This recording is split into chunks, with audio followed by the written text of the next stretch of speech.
Heto ang Oragon Internet Television. Maaasahan sa Balance News in Public Affairs, Education, Music and Information gamit ang makabagong teknolohiya sa pamamahayag. Maaasahan sa katotohanan, kaagapay ng mamamayan sa pagkikipag-ugnayan sa pamahalaan. Oragon Internet Television Broadcasting.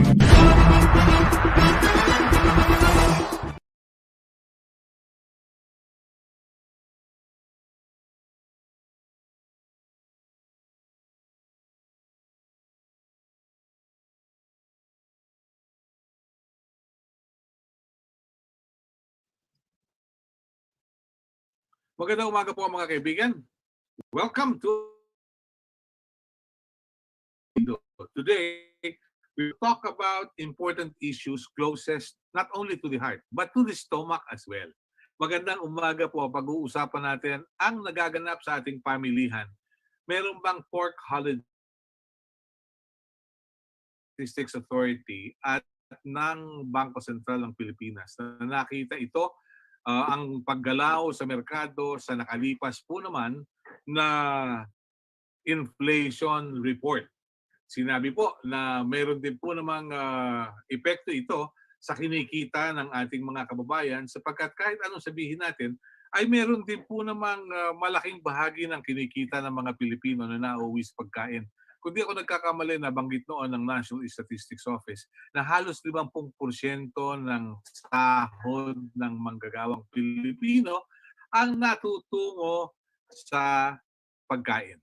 Ganun pa rin ba ang sitwasyon ngayon?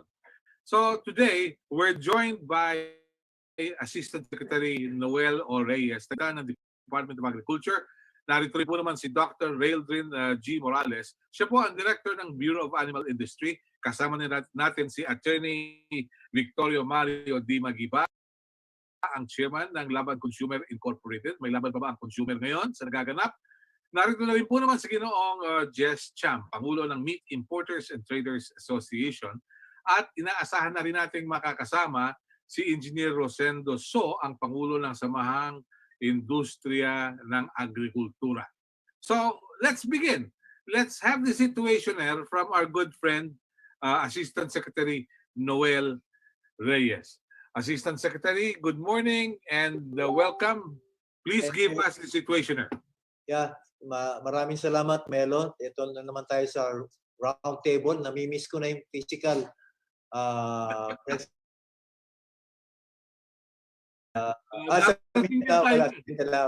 Mindanao. Yes, Cham, Doc Reldrin, James, at si Baba, si Yusek.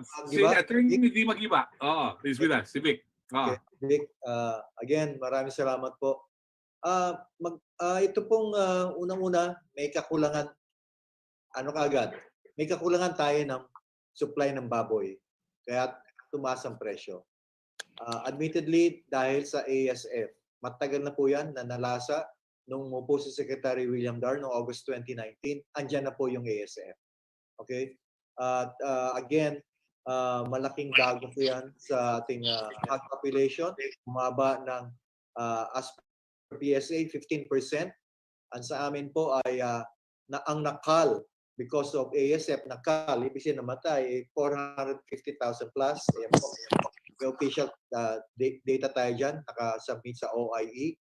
But then again, the industry said na almost 5 million na nawala dahil syempre, hindi na sila nag-alaga for fear na magkakaroon ng ASF, magkakasakitan, mamatay. So yan po ang situation. Before the holiday season last year, ang presyo ay naglalaro sa 270 to 300. Yan po, okay naman po yan. Pero nung Pasko na, umakyat na ng 400 at nanatili doon. Etong January, February. Kaya naman, the DA, we recommended, Secretary recommended na hindi na dapat naiwan sa taas yung presyo, yung demand bumaba. And yet, may 400 pa rin. Ang laki ng kita ng somebody somewhere in the food supply chain is making a lot of money.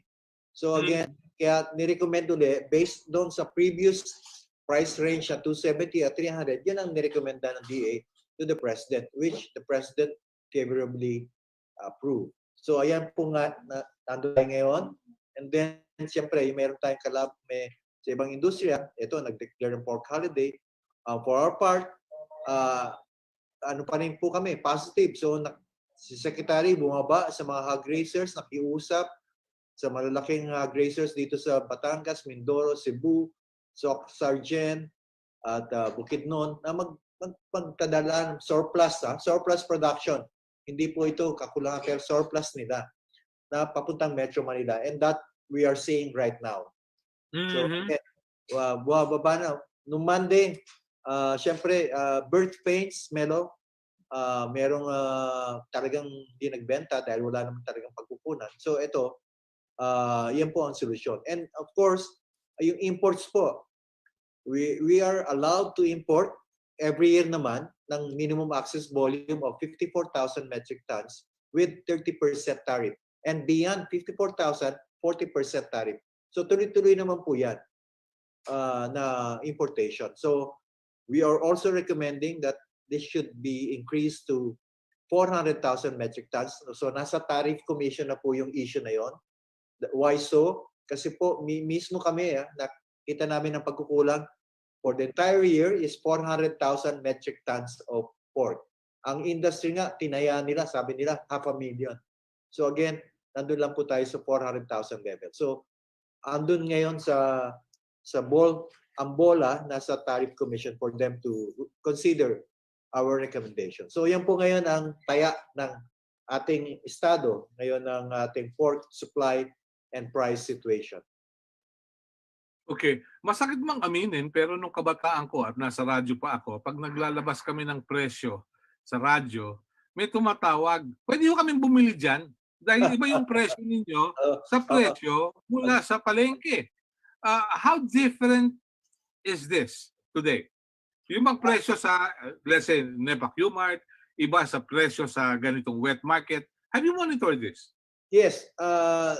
Nung Lunes talaga wala. Yung iba mataas pa rin. Pero ngayon, we're seeing the price range. In fact, mas mura nga sa supermarkets eh. Sa Hypermart, galing kami doon sa Shaw Boulevard kahapon. Ang price range is 265 for pigi and kasim and 295 for liempo. So within our 270-300 range. And sa chicken, yung 160 sa Magnolia and then 140 yung bonus. So again, pasok.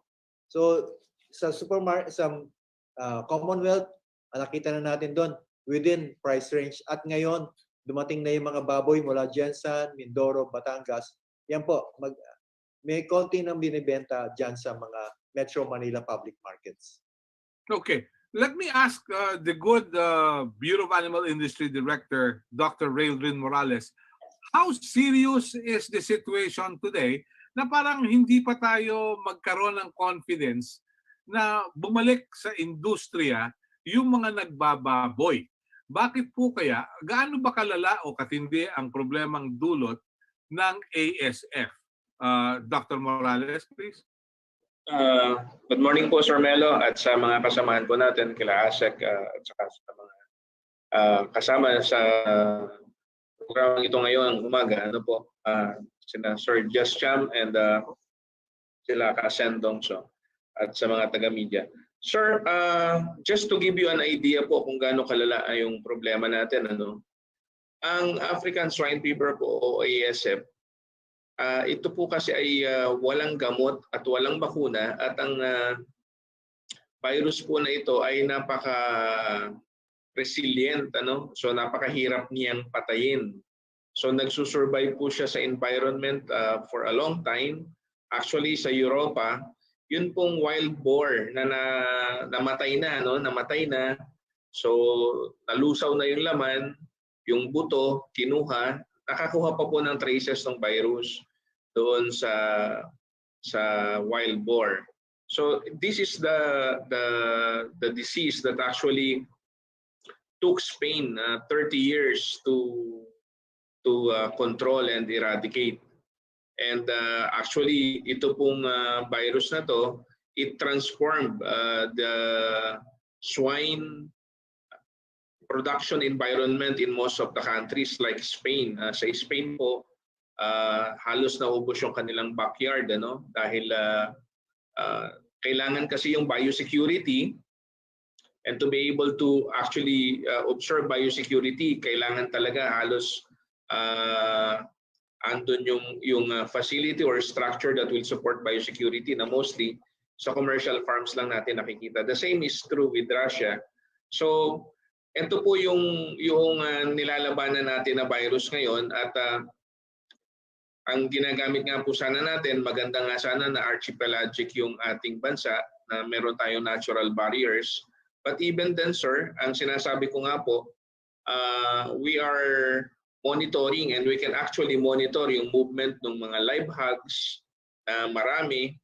Kaya lang, sir, hindi na natin monitor or mahirapan tayong i-monitor yung 1 kilong longganisa na infected, that use infected or tainted meat, nadadalhin from one area to another.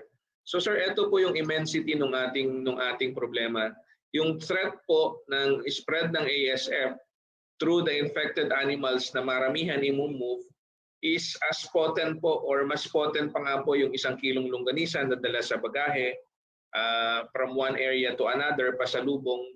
So ganun po, 1 kilong longganisa lang or even kalahating kilong tosino siguro na will find its way into swill ay magiging problema na natin. So wala po tayong bakuna, at sa experience po, maging ng ating mga magsasaka dito, once na tinamaan yung farm mo, it's just a matter of time. Para yung time lang po, hindi na question yung mauubos yung baboy mo.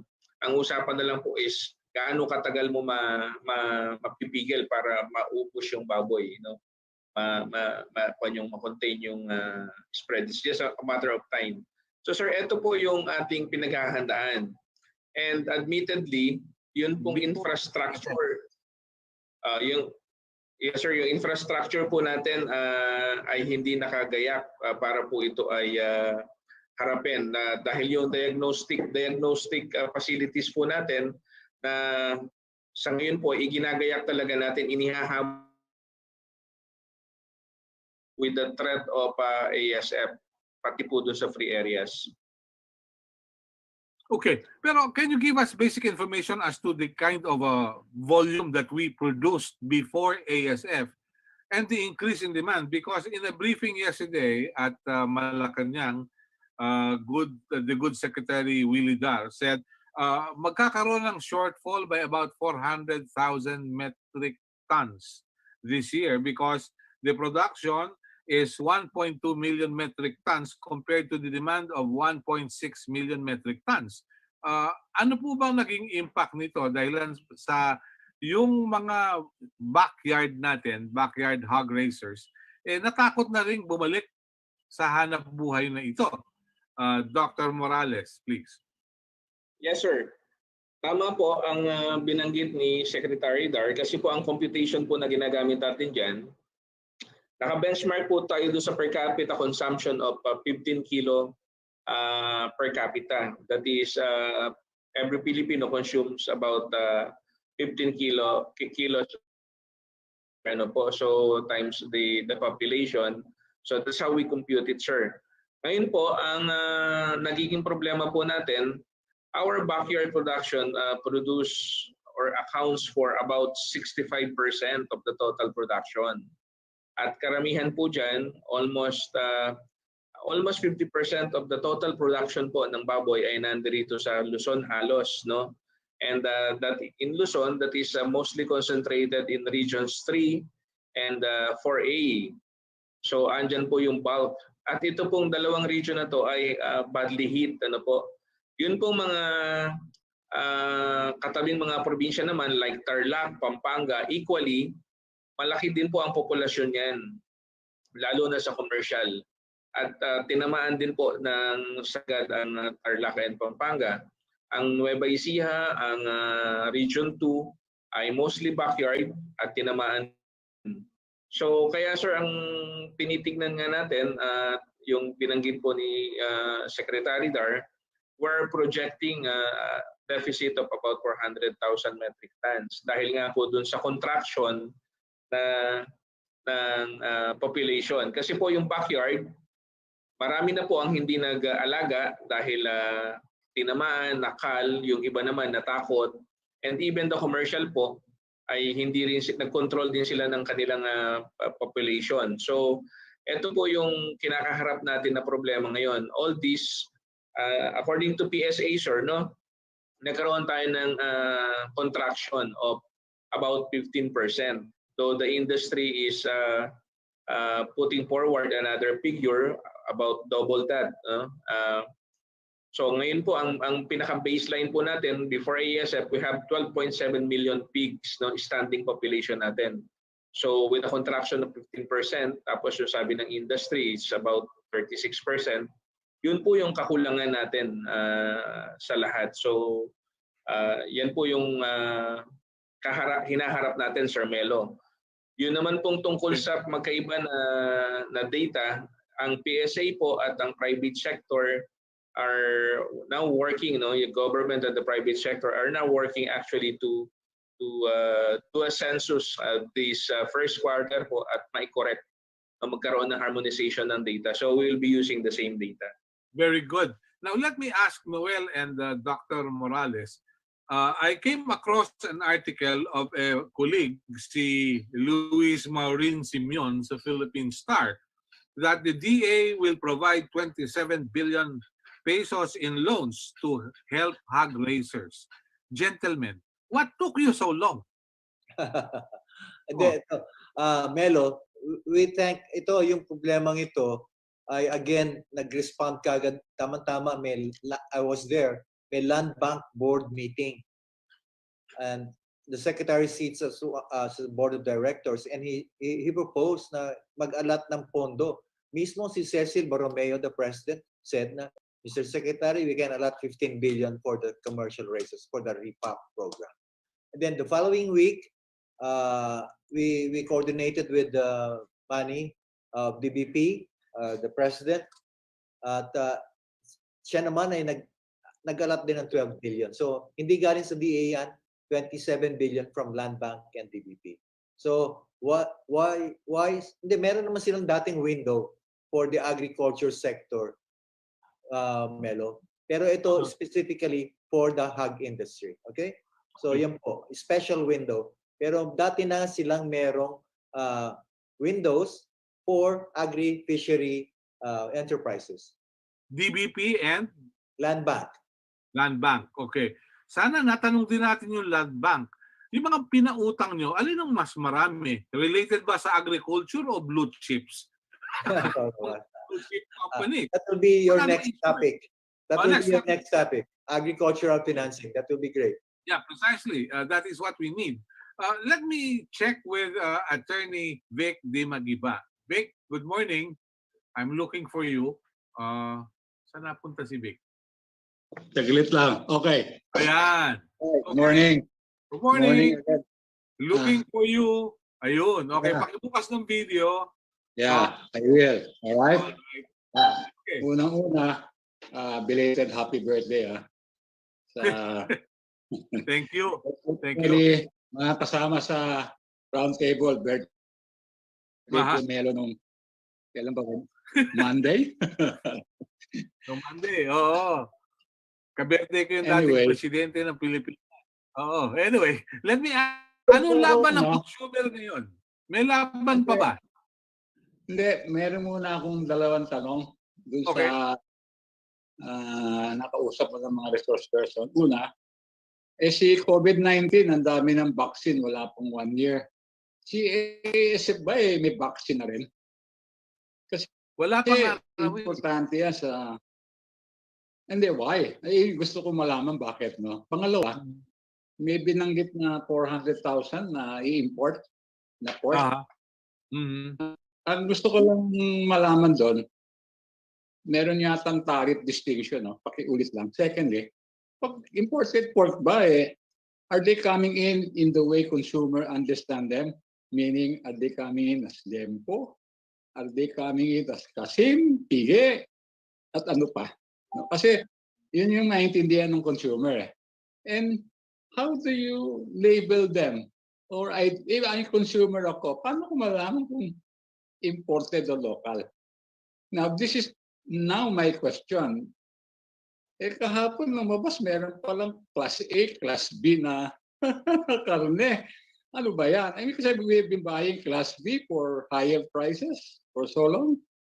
Hindi man nanganganak yung problema ng presyo. I guess not really the price, the problem of high prices are now transforming into some other consumer issues like quality of the pork that we are buying. Meron palang class B, lantaran, sinasabi ng mga vendors na bumalik, kaya po namin magbenta sa price ceiling, pero class B lang po to. Ibig sabihin ng class B. Teka muna, teka.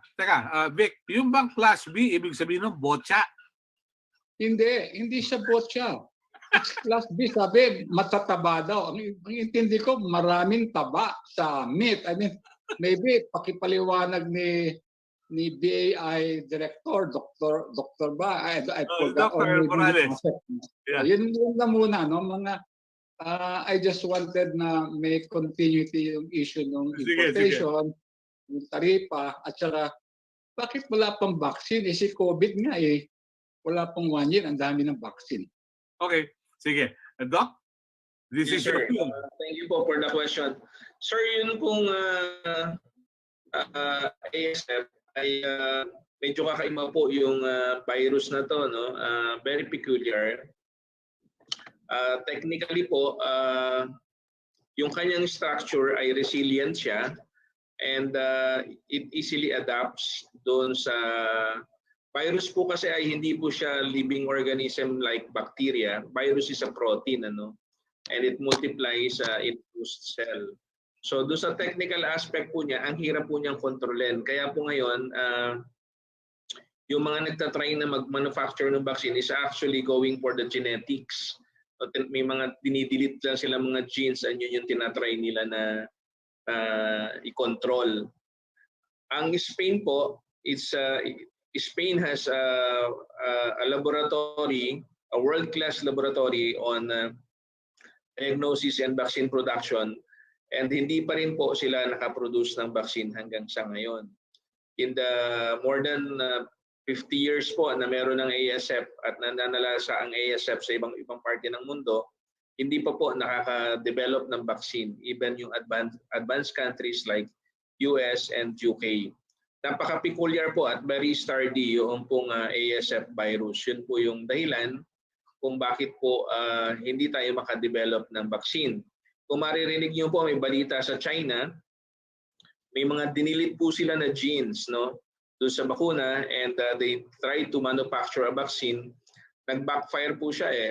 Naglabas siya, out of that experiment, there came out 2 strains, no po, na parang mutation siya doon sa original strain dahil doon sa ginawa nung China na yon. That's what we get from some of the reports. So, yun po ang dahilan. Wala po siyang vaccine dahil mahirap po siyang i-manipulate yung ASF virus. I would not say na comparable naman po siya sa COVID kasi yung COVID talaga tao yung tinatamaan kaya talagang lahat ay gumalaw with utmost urgency. Now sir, yun pong sa tungkol naman po doon sa importation ng karne, meron po tayong tinatawag na yung pong binanggit ni Asek Noel kanina. Ito po yung nasa MAV, ano, yung mga minimum allocated allotted na mga volume. Meron pong kapag ka po nandun tayo sa INMAB, ang taripa po niyan ay mas mababa ng konti, at yung outside MAB naman po, ang taripa naman po niyan ay mataas. So nasa 30% yung in quota po natin at nasa 40% naman po yung taripa ng out quota. So yan po yung pinag-uusapan sa Tariff Commission ngayon, yung paano i-adjust yung mga taripa ng mga karne na po. Doon po sa klase na sinasabog po ninyo, yung Class B, Ang karne po kasi na pumapasok, meron po tayong tinatawag na prime cuts. I think si Mr. Just Cham yung mas makakapag-discuss ito na maganda. Yun pong mga liempo, mga prime cuts po ito. Tapos meron naman po tayong ini-import na mas mababa yung taripa, which we considered like we classify as offal. Andiyan po yung mga jowls na po, yung mga taba sa lieg. So mas mababa naman po ang taripa niyan. Ngayon, yun pong mga karne na to, ito nga po yung nire-request ng mga importer. Hindi po natin inaalaw ito na ibenta, sir, sa palengke ng nakatiwangwang. The Department of Agriculture is requiring po yung magbebenta ng imported meat sa palengke, yung mga allowed na ibenta sa palengke, ay kailangan may freezer or may chiller para po yung karne ay hindi magto. Kasi po pag nagto siya o yung nalusaw siya from the frozen state, hindi po siya advisable na i-freeze ulit. Dapat pag nagto, iluluto na siya. So yun po yung isa sa mga concern or mga nire-request nga po ng mga importer na hold in abeyance muna ni DA. So sir, with that, I think si Mr. Jess Chan po siguro yung makakapag-discuss doon sa mga klase ng karne na ini-import nila. Okay. Bago mo bitawan Melo si Dr. Director, hindi niya sinagot yung binibentang Class B sa palengke kahapon ng mga vendors na bumalik. Ano ba yung Class B? Local, Class B. Okay. Hindi ko po alam, hindi ko po masasabi na Class B ang local, sir. Kasi po ang karne po, may iba-iba po siyang cuts. So meron po tayo yung kasim, meron po tayong liempo, tapos meron po dyan, di po ba yung ang naalala ko nung araw po, pag namimili yung nanay ko, sasabihin niya kapag pansahog, sasabihin niya yung ordinary lang, yung may kasamang taba, yung ganun. Tapos meron din po yung buto-buto. Yun po di ba? Yun yung pero hindi ko po, sir, alam yung Class A at saka Class B with regards dun sa karne. Yun po yung pa natin, attorney. I'm not privy to that kind of classification po ng karne. What I know is may iba-ibang cuts. Andyan po yung kasim, yung pige, yung liempo, andyan po yung ordinary, yung buto-buto, andyan po yung mga ribs. Yun po ang alam ko. Kaya nga po doon sa ibang cuts naman, doon sa imported, mas mababa po ang taripa nitong mga to, yung mga jowls, yung mga taba, yun pong ginagamit sa sisig, yung galing sa mukha. Yun po, attorney. All right, sige. Let's leave it at that. Pero Vic, you will agree with me, meron pa rin isang klase ng karne na karaniwang nilalagay sa cellophane na umiikot sa palengke. Ang classification nun para kay kabo. Okay? Right? Naalala mo yan. Para kay kabo. O sige. Jess, mula sa panig ng mga importers, mukhang masaya kayo at mag-i-import kayo. Ganun ba kayo kasaya? Well, hindi naman itong ang pananaw po namin is that kahit masigla ang isang sektor, hindi dapat at the expense of other sectors. Kumbaga, ang buong bansa, ang buong ekonomiya, kinakailangan na mag-prosper together kasi hindi pwede isang sector na hindi pwede unbalanced growth. Kasi kapag ang growth ay hindi balansyado, hindi magiging sustainable.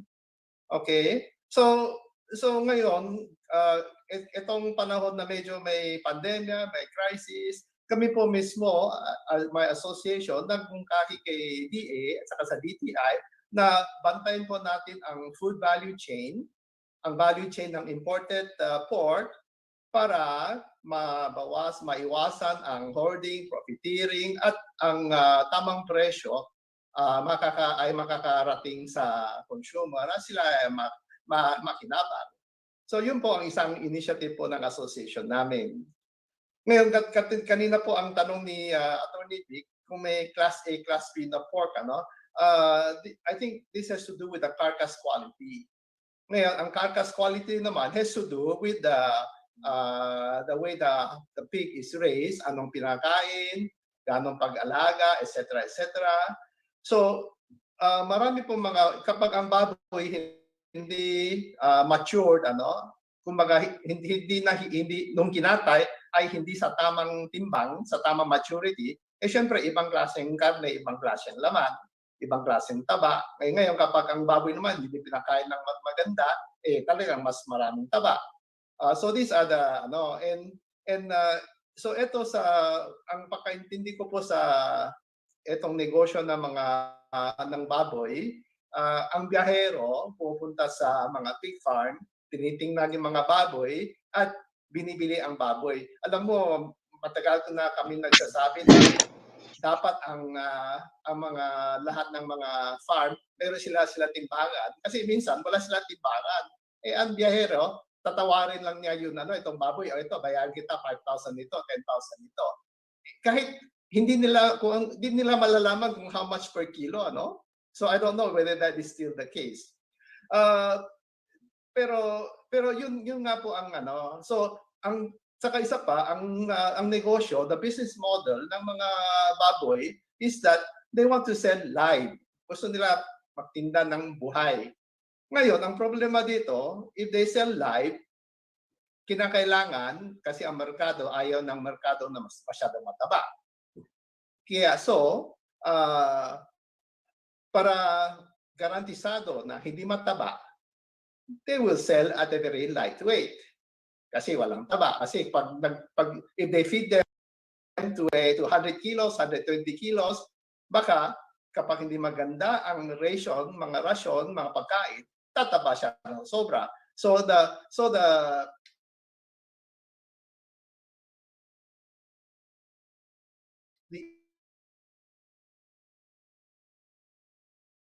industry benta na nila kasi sigurado sila na manipis ang taba. So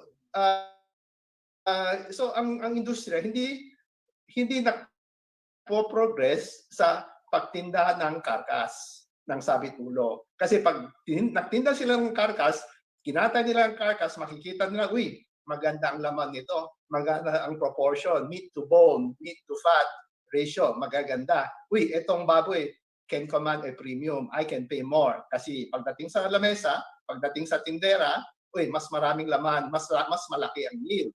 So we have not gone beyond that for the backyard. Some of the commercial, some of them do that, but I don't think a lot of them do that. And lalo sa ganitong panahon na kulang ang baboy, maganda ang presyo, madaling i-bet with all these other intricacies. So yun lang. So that's one of the comments that we have been making ever since noon panahon pa ni Sito Lorenzo in 2004 nung na-collaborate kami sa mga hog farmers. We said their business model has to change. They are still using a business model that comes from after World War II, selling live cows. Yun ang gusto nila mangyari. So they're not moving forward. The farming technology has improved. Okay, they know how to grow, they know how to feed, they know how to take care of the pigs, but the way they market their product has to be improved. Okay, but let me ask you, Jess, over the years that you're in the business, anong comparison nung uri ng karne na ini-import ninyo sa locally produced? I'm not sure about your question. So ganito okay. Ever since nag-umpisang importasyon hanggang ngayon, now that was 1996 hanggang ngayon, so we are now like 25 years. Okay. Now, for that 25 years, ang imported na baboy has never captured a market share of more than 20%. Okay? The market share ng local is always 80% and more. Imported market share has always been less than 20%. So, ito pong sinasabi ng mga hog raisers na there's over-importation, if you look at the facts, is absolutely untrue. Okay. Ngayon, the local industry, as I said, they are selling live animals are transformed into carcasses, kung mga sabit ulo, And then from the sabit ulo, they are transformed into choice cuts and mga byproducts. So mga pangsahu, panglaga, whatever, buto-buto, so these are the byproducts. Ngayon, ang business model ng ibang bansa, let's say for example is, let's talk about Europe. So sa Europa, ang karamihan ng karne na kinakain nila is not only yun fresh, but may mga process. So sa Germany, maraming sausages, mga Wiener, mga schnitzel, okay? Sa Spain, Italy, maraming hamon, yung hamon serrano, yung prosciutto. Sa North America naman, mahilig sila sa mga bacon. So, okay, so lahat ng liempo napupunta sa bacon. Halos wala silang binebenta, ine-export ng liempo. So, every country has its own culinary preferences. Okay. At dahil because of that culinary preference, yung parte ng baboy na yan ay mas mahalaga. So, sa Spain, sa Espanya, sa Italia, gusto nila hamon. So, ang hamon nila is mahalaga. Now, ang gusto nila maraming hamon, ang demand na pupuntang sa hamon, ano natitira? Liempo. So, liempo naging mas mura and may excess. So, yun ang ine-export nila. Ngayon, sa North America naman, gusto nila mga liempo dahil sa mga bacon. So, they take all the liempo and they even import the liempo to make into bacon. Okay. Okay? But they are exporting mga kasim and pigi. Okay, and then they also develop their processing industry. So, meron na sila mga hotdog. So, yung mga trimming nila, they can use the trimming, they can use the fat, they can use the skin, etc., etc. So, they develop other products out of the different they develop new items out of the different available raw material. Okay. So what are we importing? So we look for the leftover products that they are not using in each country that they are not using, and if the price is right, we bring it in and we sell it here. If the price is not right, we don't bring it in. So sometimes meron nagtanong sa akin, bakit ang mga presyo mo ay ganito? Ang sabi ko sa kanila, sagot ko ay very simple. Kapag mahal at hindi abot kaya, hindi ko bibilhin. We only bring in what is affordable. Okay. That's a simple.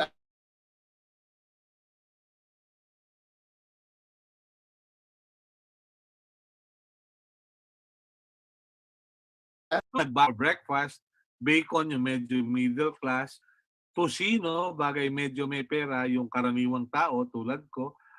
Nagbago ba yung panlasa ng Pilipino over the years?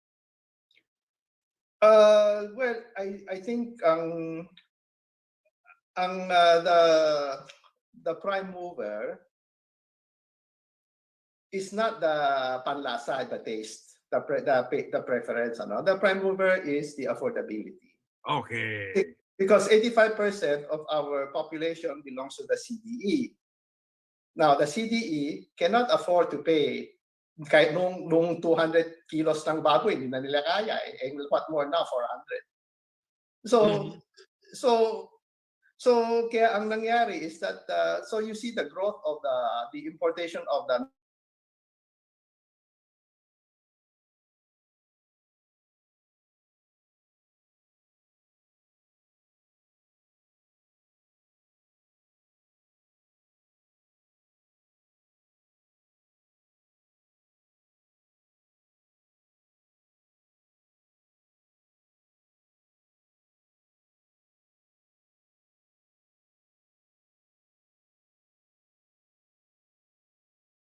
amount of meat is less than what you buy in real meat, so it is more affordable. So, unfortunately, for me personally, my personal opinion, it is still preferable to eat the natural meat rather than to eat processed meat. Processed meat every now and then, sige, para makatikim may panibagong lasa, but it is still healthier to consume natural product. A natural animal product. Okay. Very good. Very well. Attorney Vic, Nasaan na po kayo? Yeah. Yeah. Ayan, all right. Just looking for you. Ano ba yung karaniwang binibili ng Pilipino pag nagpupunta sa palengke? May 500 piso. Ano yung karaniwang binibili nila?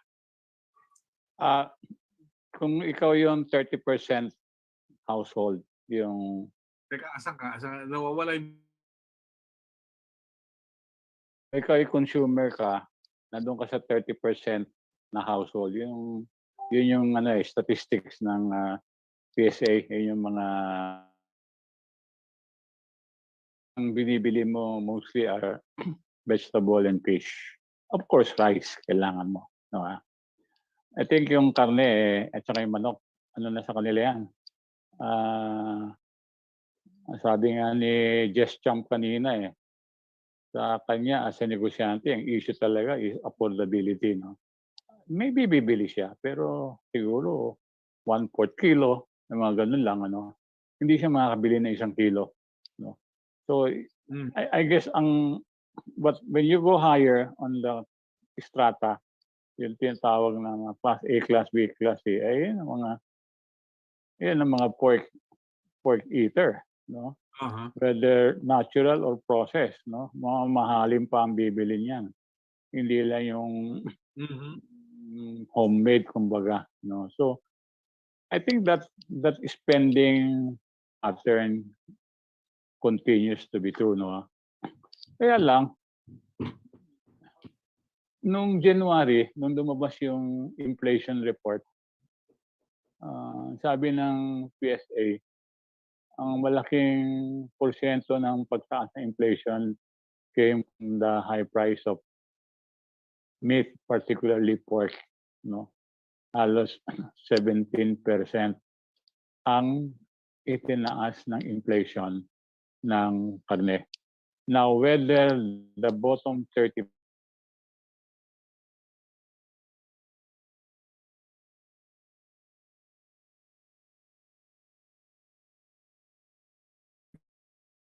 ng pork prices to the bottom 30% of the household was 17% yung pork, ang income was 4.9%. Yeah. Okay. All right. Thank you for the input. We'd like to acknowledge may mga nanonood sa atin from Saudi Arabia at mula sa Estados Unidos at sa iba't ibang bahagi ng Pilipinas. Thank you for joining us. At teka, nasan ba yung ating kasama si Noel? Noel, may tanong lang yung ating kasama, si Melissa. Can you still accommodate the questions before you go for another interview? Teka, palagay ko may interview na si spokesperson. Melissa, wait ka lang ha. Wait ka lang. All right. Yes, sir. Thank you. Okay. Pagbalik niya na lang. Babalik yun. Dr. Morales, over the years, anong mga rehiyon ang pinagmumulan ng ating production sa baboy? Siguro pwede mo rin kami mabigyan tungkol sa baka at sa kalabaw because whether we like it or not,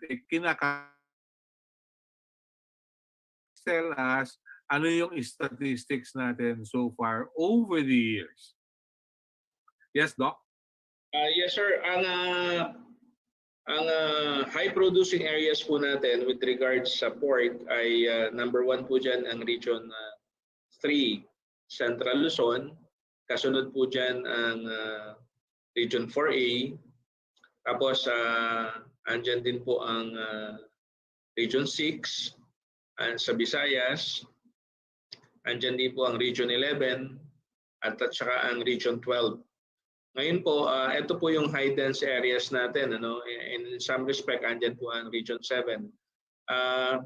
Ang production po, sir, natin ng baboy ay actually distributed siya dahil backyard siya, yung kanyang mas malaking holdings ay nasa smallhold farmers. Pagmula po sa northern part of Luzon, then sa Region 2, Region 1, hanggang doon po sa atin sa ibaba, hanggang Caraga, hanggang sa Region 12, meron po tayong production ng backyard. But yung mga nabanggit ko po na mga regions, yun po yung talagang high dense areas when it comes to production of hogs. Yun po, yung sir, baka natin, ano po, medyo manipis po ang ating populasyon ng baka. Na 2 million lang po yan eh. 2 to 3 million lang po ang population natin ng baka. At yan po kasi, ang kwan po kasi natin dito sa Pilipinas, andun pa rin po tayo sa traditional mode of raising cattle, which is yung pasture. Ano po? Alam naman po natin, as the population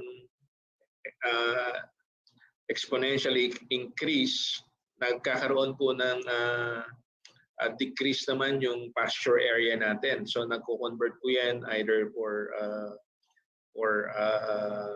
housing, or nako-convert naman yung iba doon po sa pagtataniman ng crops. So lumiliit po. Usually po kasi by the book, 1 hectare per head ang kailangan mong ilat. If you have 1 head of cattle, dapat may 1 hectare ka ng pasture. Ganon.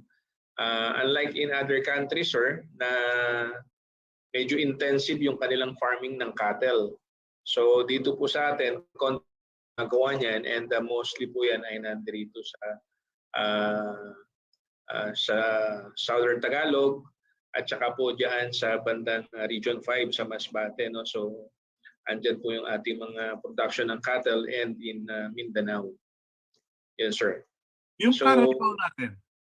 Yung Carabao po natin. Ang Carabao, sir, natin, ang population natin ng Carabao ay ganun din po. Hindi rin po siya aabot ng 4 na milyon yung kalabaw natin, yung standing population natin. I will have to check my figure, sir, but last if I remember right, hindi po aabot ng 4 million or just around in that neighborhood ang population po ng ating kalabaw, sir. Okay. Kaya kasi mahalaga ito sapagkat ang karne ang pinagmumulan din ng protina.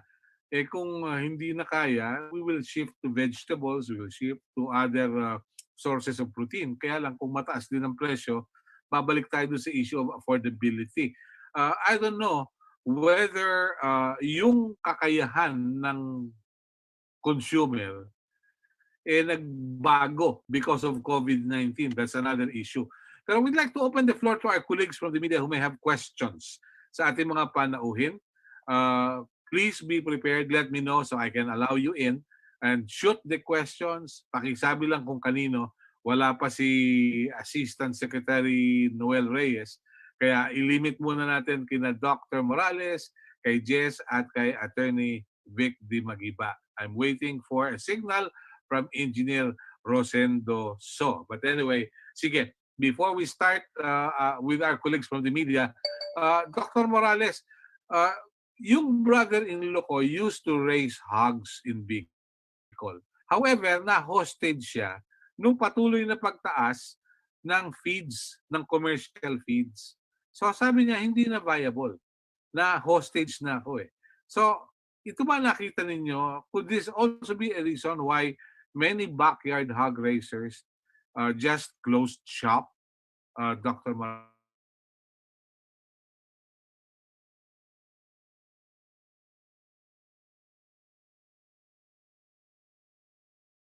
Bakit po caters to swill feeding, no? Yung nakita po natin yung practice ng backyard na nagpapakain ng feeds and then nagpapakain ng swill na intermix po, no? Naka-mix yung kanilang diet dahil nga po mataas yung cost ng feeds. Alam naman po natin ito at ginagawa po ng paraan ng Department of Agriculture, particularly yun po sa area ng corn. Ano po, meron pong corn program that look after the concerns on corn, no po, na tayo po ay magkaroon ng sufficient and yun po, affordable corn supply. Karamihan, sir, karamihan po kasi ng ginagamit na ingredients sa feed ay animal feeds. For that matter, ay ini-import natin kagaya po ng soya, nag-i-import po tayo niyan. Yun pong pagmahal po ang corn, nag-alternate tayo ng wheat, imported din po yan. Yun pong fish meal na hinahalo dyan, ay karamihan po dyan ay imported din po. So yun po yung isang reason but tumataas ito. And we're also working, sir, with the different with the feed milling sectors, ano po, yung mga commercial feed manufacturers, on how we can possibly support na po yung ating mga hog raisers by formulating a low-cost feed na hindi naman mababa yung kanyang quality. So yun po yung tinitignan natin and how we can work together with on that direction, sir. Kasi talaga pong admittedly, medyo isa po sa mga dahilan kung bakit mahal ang ating produkto rito, manok man o baboy, ay mataas po yung cost of inputs. Okay. All right. Jess, sa grupo ba ninyo kasama yung mga food processors na nangangailangan din ng imported meat? Sa grupo po namin, meron may ilan who are also processing, ano, pero association yung PAMPI. Okay. So they have their own, meron silang they have their own requirements, they have their own position on these issues. Dahil isang worry kasi kung mag-i-import sila, mataas din yung taripa, kahit papano, apektado rin yung kanilang retail price ng kanilang mga produkto, right? Yes, well actually, itong initiative ng DA na ibaba ang taripa sa baboy is long overdue, and it's a good sign because kapag if you notice ang mga processed meat ngayon, karamihan po is chicken based on chicken MDM. Now, kumbaga, although nagsasabi po tayo na okay, you diversify, pero you want to diversify your diet. So actually, to be healthy, a person should eat many kinds of proteins. You have to have fish, you have to have pork, you have to have chicken, you have to have beef. The more, the better for your health. So if we reduce the tariff on pork, then the processors can start formulating and making pork-based processed meat instead of focusing only on chicken MDM. But again, as I said, then you give the consumer a choice. Processed beef, or they want to buy natural pork, natural chicken, natural beef. At least they have the choice. Okay. Magandang bagay na nabanggit mo. May tanong yung ating kasama, si Melissa. Melissa Lopez, good morning. Para kanino ang tanong mo?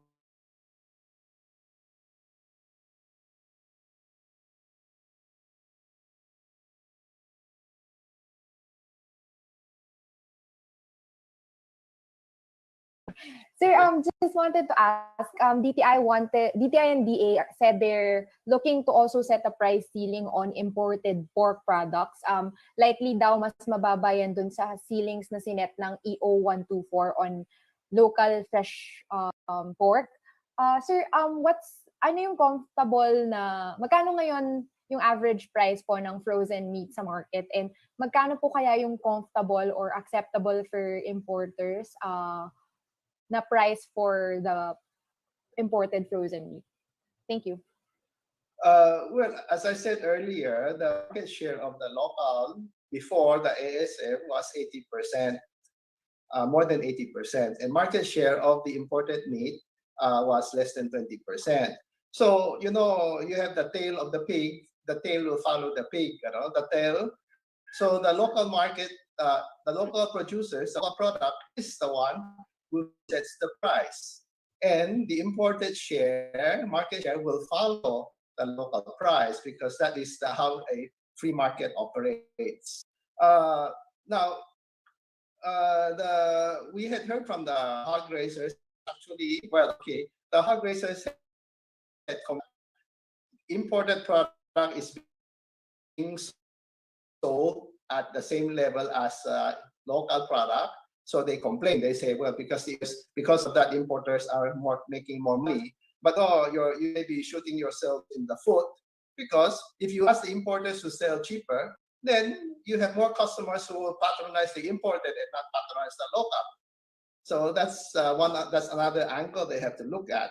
And also you have to look at the okay, now this is a bit more technical now, because when the Philippines entered the WTO, there was an agreement called a principle of national treatment. So it means that imported product, once it gets into the Philippines, has to be treated in the same way as the local production. And this is a principle all over the world, or everybody in WTO. So in this case, there might be a violation, but we're not going to make a big issue out of that. Now, putting a price on the imported pork, actually, as I said earlier, this was a suggestion that my association had proposed to the DTI and the Department of Agriculture. Okay, but we are not talking about a price control. Our proposal was we will try to monitor and manage the value chain so that the margins, the markups from the importer up to the retailer will be managed so that the consumer can benefit. And that and as much as possible, we will try to keep it within the target SRP of the 300 pesos per kilo for liempo and lower for the Kasim Pigi. So now, but previous to the, well, if they adopt our suggestion, then we will try to work something out. But then this cannot be a coercive method. It has to be voluntary. We will have to identify like-minded and sympathetic players who will help us do this market intention and try to bring the prices down. But at the moment, it is like the case of the local production ng pork before the price freeze. It was a free-for-all. Rambulan, eh? You don't, everybody will look for the best price. Now, the local producers, they have, the one problem from the business side is that how do I price my product? Well, how much is the market going to pay? Okay, how much are you going to pay? Are you a regular customer? Are you a one-time customer? Do I need to maintain a relationship with you? How much product is still in the pipeline? How can I sustain this price? So even, for example, the local producers, if they say they want to add a risk premium, and I said, yeah, it's understandable, although it's unaffordable to consumers, but it's understandable that the hog raisers want to add a risk premium because they do not see the sustainability probably. Okay, they see, okay, if I do this, I sell this off, there might be a next round because baka mataman ako ng ASF eh. Now, the importers will also think that way. Okay, ibaba niyo ang taripa ngayon. Pero, pag after 6 months, balik na sa dati. So, yung mga na-import ko, ba't ko ibebenta ng mura? Because in 6 months, the market is going to adjust upwards.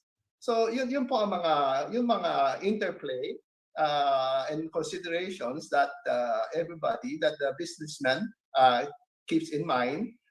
So kami nga sa MITA, we asked the Tariff Commission that we said to them that the proposal of TIA of 1 year is not enough, it's too short.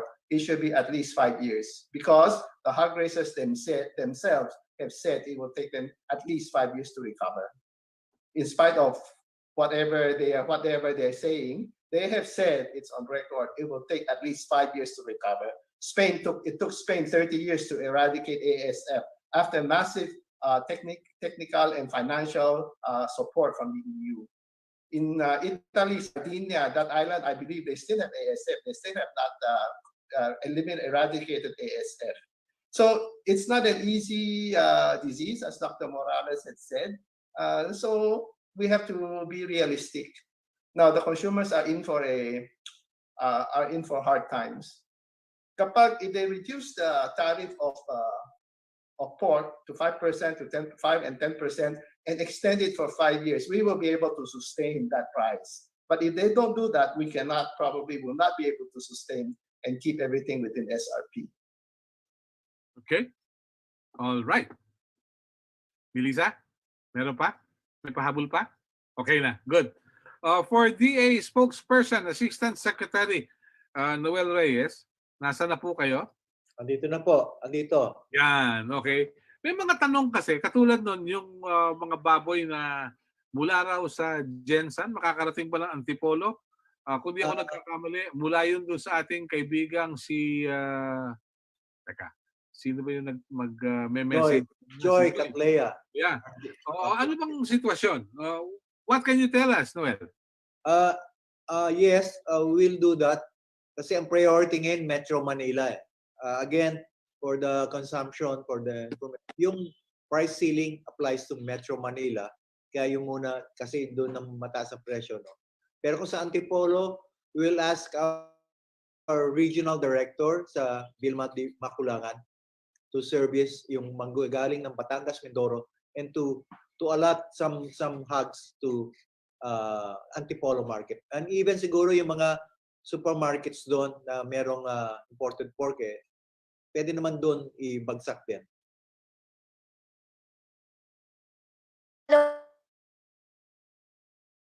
Follow-up Yes, po sana. Ano po yung terms with hog raisers ng Jensan? Ilang baboy kaya ang kaya nilang i-augment papuntang Manila? And sagot ba ng DA yung transportation po nito? Thank you, Joy. Yes, sabi nila, commitment nila, the whole Mindanao, no, can deliver 10,000 hogs weekly. 10,000, okay? From Jensan, South Cotabato, Bukidnon, and all. So, yan po. In fact, next week, kahapon may dumating na 3,000 heads. Next week, another 2,000 from Mindanao, South Cotabato alone. On Friday, we'll go to Bukidnon, Cagayan de Oro, para to get commitment from the racers there. And we'll fill up the slaughter rate dito sa Manila na 4,000 hogs. Yan po ang datos na ibinigay ni Dr. Morales, 4,000 hogs daily. So again, we'll try to fill that up. Yes, may transport support na binibigay ang DA sa mga hog raisers, traders pala, to send hogs they bought from Mindanao to Metro Manila at 21 pesos per kilo. Yan ang transport. Pag galing sa Visayas, 15 pesos. Yun po ang transport support. So, coordinate lang po sa aming regional offices, sa mga traders na mag-deliver. Dapat po sa Metro Manila po ang delivery, hindi sa labas ng Metro Manila. So, we're trying to solve first the supply situation here in Metro Manila. So, dapat po ang deliveries para sa Metro Manila lamang to avail of that transport support. Thank you, sir. Pwede po last question po. Sige. Go ahead. Ang magkano po yung farm gate price and expected natin, magkano po ito mabibenta sa Metro Manila? Ang farm gate price varies, no? Nasa 145 doon sa at wag lang lalampas ng 200. So ang presyo dapat ng sabit ulo na sa Metro Manila market ay dapat nasa 235 or 230. Para may spread pa rin yung retailer ng 40 to 60.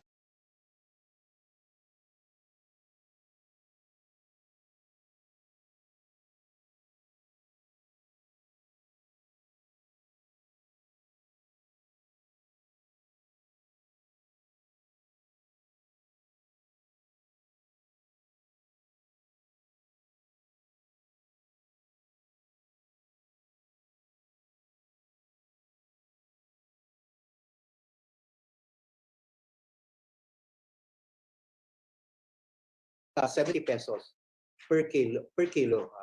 So again, dapat ang umabot doon sa palengke ay yung sabit ulo, ang wholesale price should be 230 to 235 pesos per kilo. Okay. Thank you po. Thank you. Thank you. Maureen, may tanong ka? Please go ahead. Maureen? Yes. Pabukas na rin ng video, please. All right. Okay, unmute lang. Maureen, go ahead.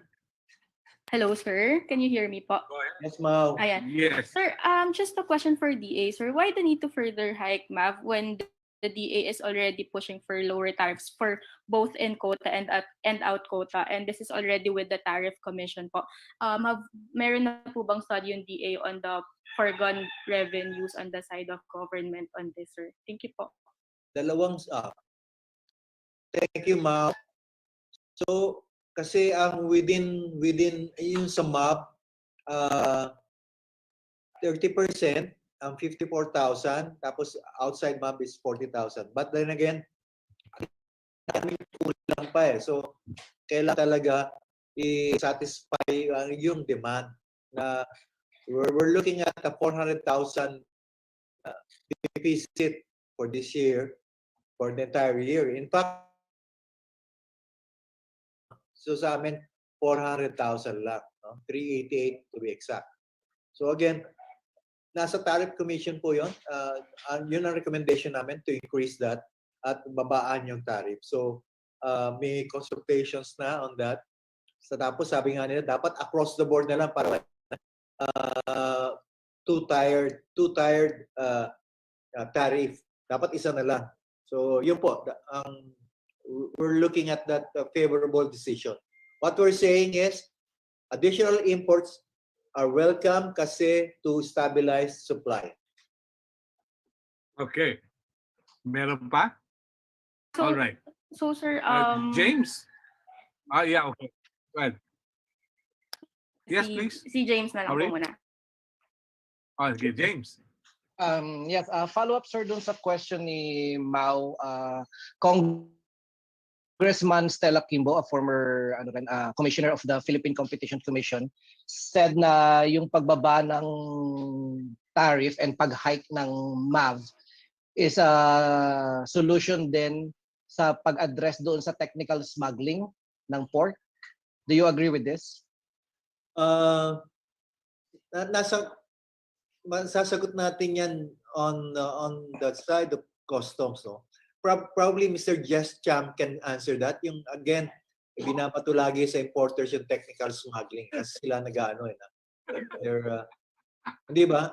Sa amin naman, sa DA naman, all we want is that yung meat processors, yung demand nila, yung need nila is addressed. And then dito naman sa consumers, for ma-address din yung supply situation para again, dapat masaya lahat ang players, ang consumers, para tama ang presyo. Di ba, Melo? At same time, may hotdog, may meatloaf, may ham. Mga ganong klase. Alam mo, naging nostalgic ako sa sinabi mo, Noel, dahilan sa nung ako'y little boy, pag namamalengke kami sa Pasay, sasabihin ng nanay ko noon, pabili nga ng 2 guhit na kaming baboy. Guhit lang ang usapan. Hindi kilo. Tama. Ganun kaming karaniwan pa. No? Kaya, ako lumaki ako sa Murphy. Lumaki kami sa Murphy. Pag guhit-guhit lang yun. Sa 15th Avenue, may palengke doon. Hindi kilo-kilo ang binibili ng nanay ko. Guhit, tama. Guhit lang. Yes. Guhit 100 lang. grams, Pero, 200 grams.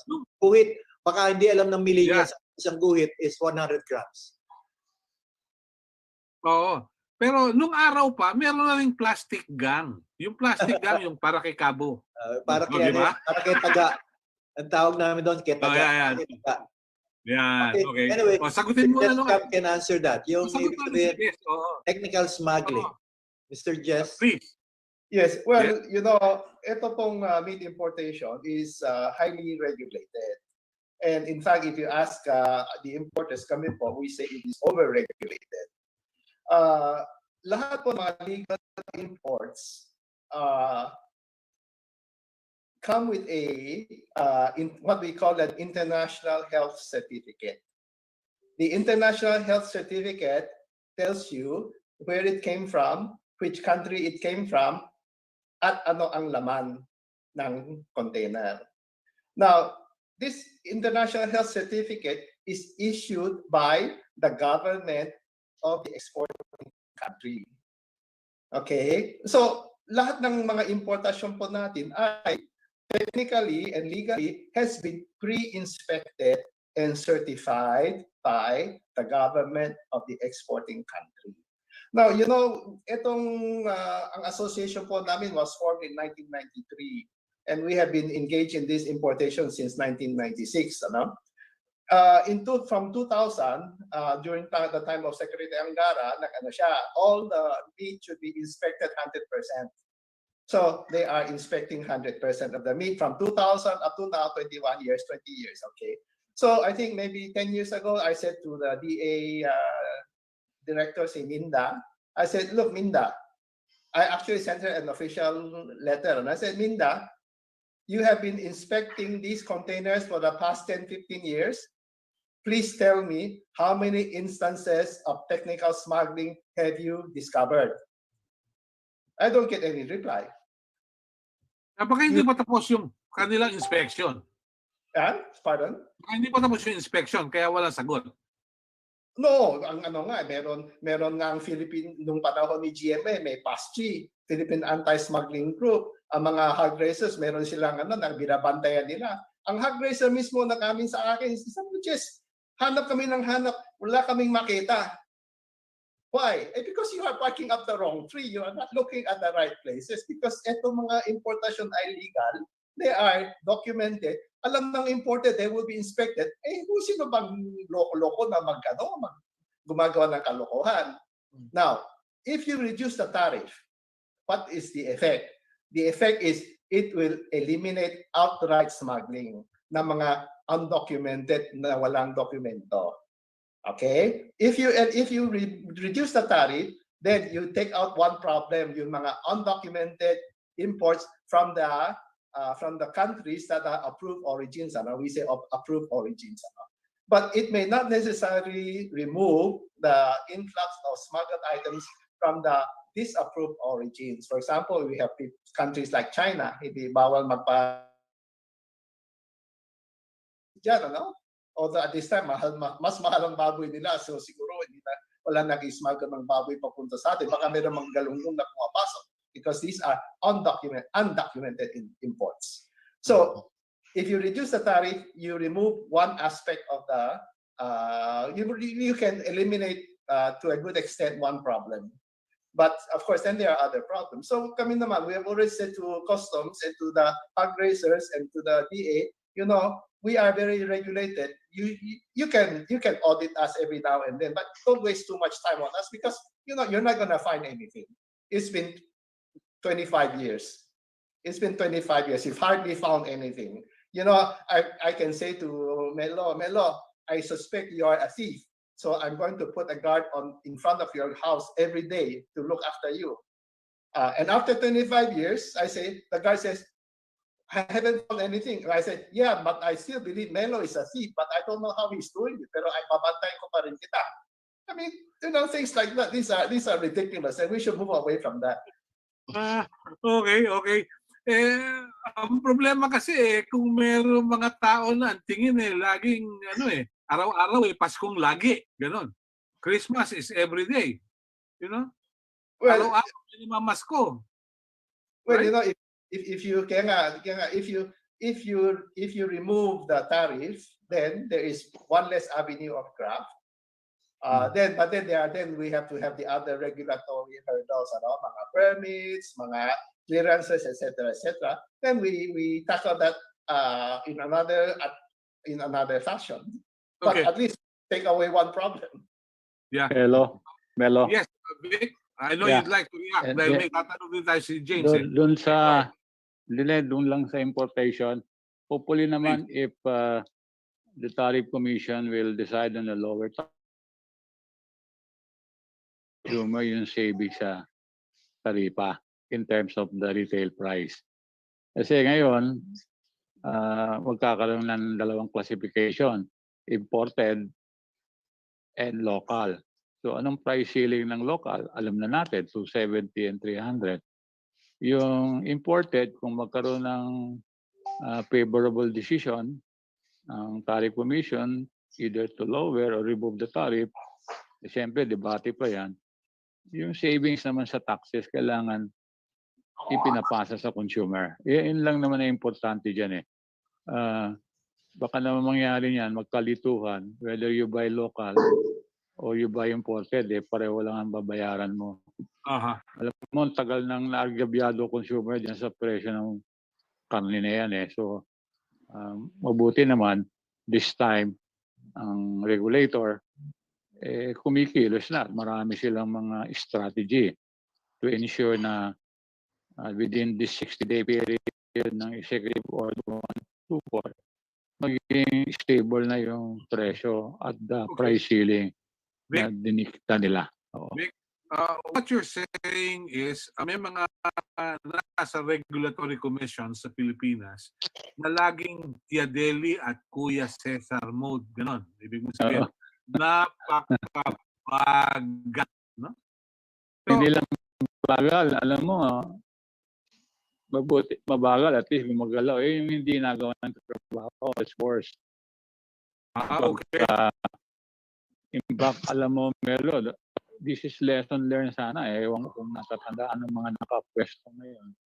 Yung case ng bawang, yung mabot ng 1,000 pesos.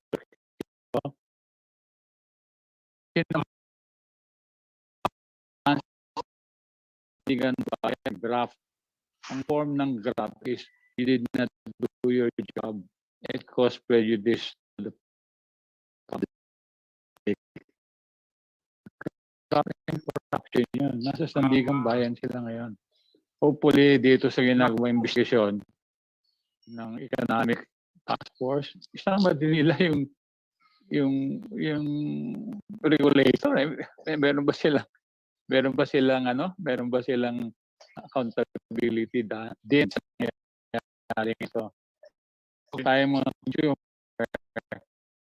wala lumabas na PSA statistics, 17% ang dulot ng presyo ng baboy sa inflation. That's very high. James, may tanong ka pa? Sakto sir, kay Sir Vic de Magiba. Hey James. Hi sir. Kumaba ng buhok mo sa pandemic, James. Sige. Oo nga sir, mula sa kalbo, ano na. Okay, go. Sir, doon sa nag-file kayo last year sa PCC to look into the increasing prices of pork. Even before this happened, na umabot tayo ng 400 a kilo, pero parang mga 4 months prior, nag-file na kayo ng formal complaint before the Philippine Competition Commission. Ano nang update doon sa kaso na final niyo or doon sa request for investigation? Yeah.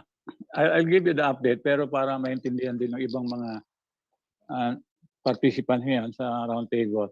Ginawa ko po yan mga middle of October dahil minomonitor ko Sabi ko, bakit naman itong karneng baboy 5 beses nang tumaas ang SRP in less than a year? I mean, in my experience sa DTI, wala kaming ginagawang SRP na every 2 months o every 3 months itataas namin. Parang humahabol sa presyo sa retail. So, tumulat ako sa PCC, sabi ko, paki-study naman nyo, baka may inefficiency sa supply chain na nag-i-impact pataas ng suggested retail prices. Wala pa akong sinabing paratang noon ng paratang ngayon ni Secretary namin nagmanipula. No? Tinanggap nila yung sulat, pero gano'n na rin ang tinanggap nila yung sulat, acknowledge it. Yan ang isang medyo pwede yung alam mo, parang yung action taken yata doon, Melo, is when you acknowledge receipt of a letter, pwede mo na inupuan, James, hanggang ngayon, sa awa ng Diyos, wala akong reply. In-acknowledge lang. Actually, Melo, James, kung meron dapat din investigahin niya yung Economic Task Force, isama na nila yung antitrust agency na yan. Isama na nila. Alam mo, kung natawag ako dun sa Senado, haba kasi ng hearing, James, saka sa Kongreso, wala yata natawag ng consumer group. Kasi in aid of legislation naman yung mga investigation. Imumungkahi ko doon, baka pwede pag-aralan na yung function ng PCC sa mga criminal investigation like cartel, ibalik na sa Department of Justice, Office for Competition. Kasi yun ang expertise nun mag-imbestiga at mag-prosecute. Yung PCC, pero parang wala eh, sayang. Alam mo kung umaksyon sila, Parang no? uncompetitive commission, ano? Okay.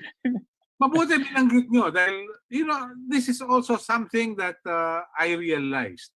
I wrote the Civil Service Commission last September. And I asked them, ilang civil servants ang tinamaan ng COVID? Sumagot sa akin, Nobyembre. Pinasa pa ako sa Department of Health. Sumulat ako sa Department of Health. Sinagot ako, Enero. Okay? Tapos, ang nakalagay ko sa sulat, hindi ko pwedeng gamitin yung datos for public consumption. Kaya ako Privacy, sumulat for Privacy my law. coverage. You know, the freedom of information is another thing because when you pass that legislation, the more nawala yung freedom. But anyway, hindi yun ang topic natin ngayon. Thank you for raising the issue, no, Attorney Vic. Meron lang isang comment dito. I don't know how Noel and Dr. Morales will react. Ang sabi, should we always be reactive in addressing agri-related issues?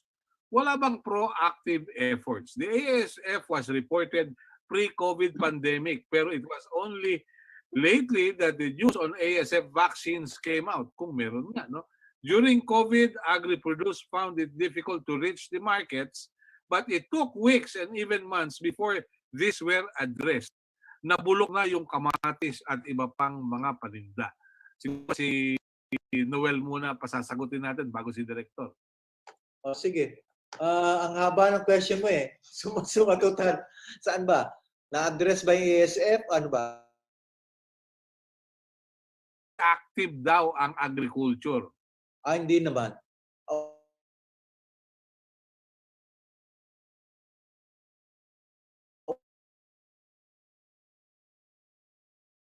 ASF. Post Secretary.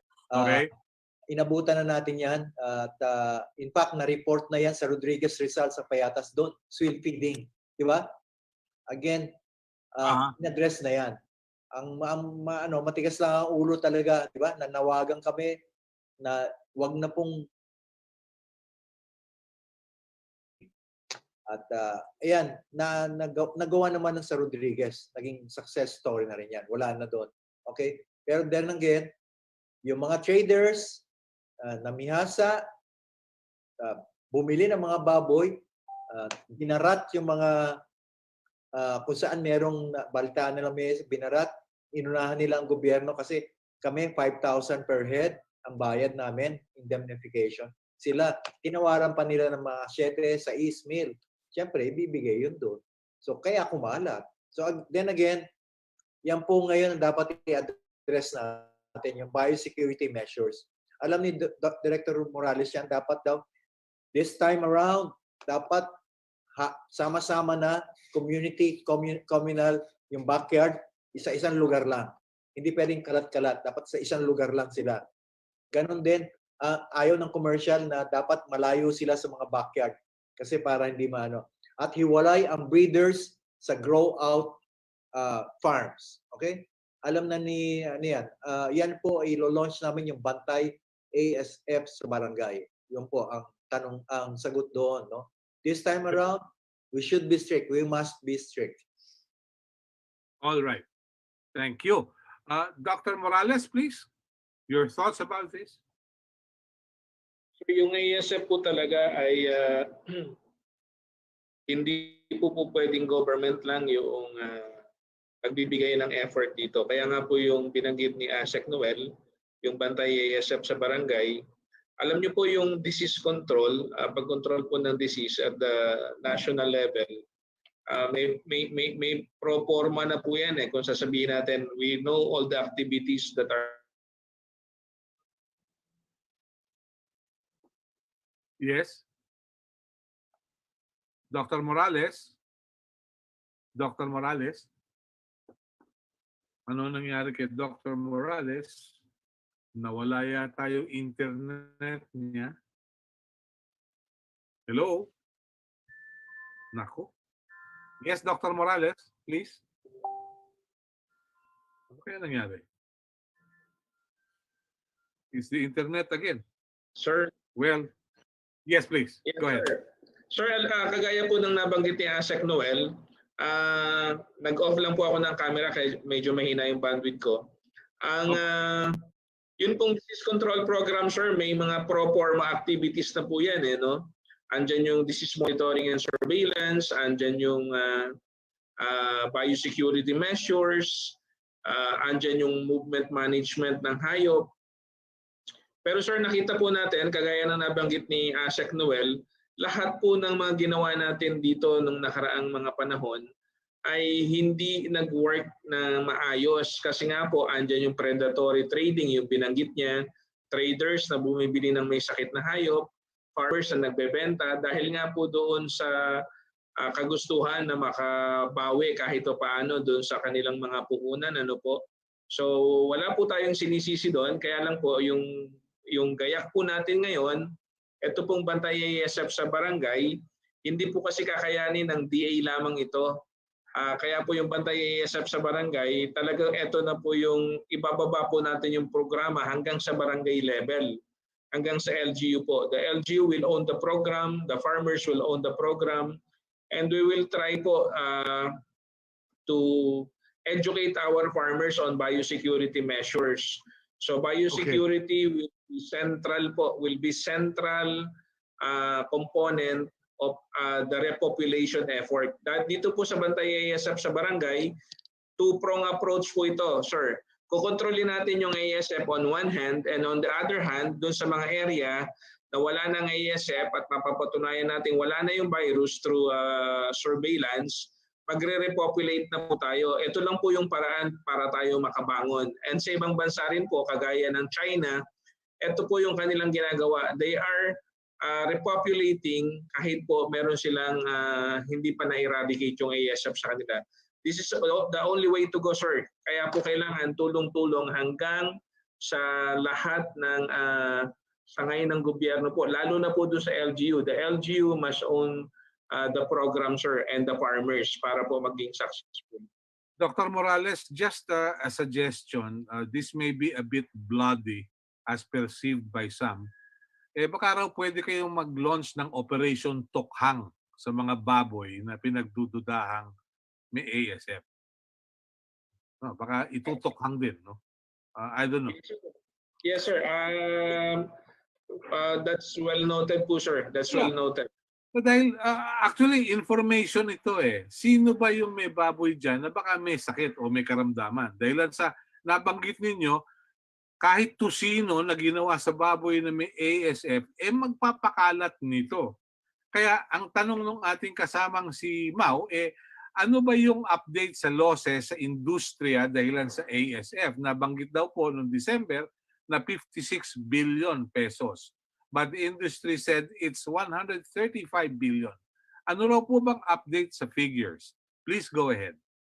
Yes, sir. Yung una po sir, napaka-importante po kasi ng diagnostic tools. At ito nga po, meron po tayong more than 100 million, 189 million to be exact, na pondo na ginamit ng Department of Agriculture para sa procurement po ng mga rapid PCR at saka mga kits para gamitin po all over the country. So we're looking po na hindi tatawid ng first quarter, makukuha na po natin ito, maibibigay na natin sa lahat ng regions and even to the LGUs. Ito lang po, sir, yung paraan para natin makita yung mga farms kung talagang meron ba silang ASF o wala. Kaya po kailangan yung diagnostic capacity po natin ay ma-improve. So nakalatag na po yan, sir. Nasa process na po ng procurement, unti-unti na po nagdadatingan yung mga binili natin na kits. Una po yan. Yun pong ikalawa, with regards dun sa figure, ang binanggit ko nga po, sir, kanina, doon sa total contraction, ang data ng PSA ay nasa 15% of the 12.7 million standing inventory. Ang binibigay naman po ng figure ng industry is about double that, nasa 30 to 36%. At ngayon po, nasa process po tayo at the highest level po. We're trying to work with NEDA, with PSA, and with DA po, and with the private sector po to reconcile po yung ating mga figures. But safe to say, it's between that, sir, yung binabanggit po ni Mau, it's between that that amount. Okay. Right. Thank you. May tanong pa rin dito from Melissa para sa DA. Yun na po bang economic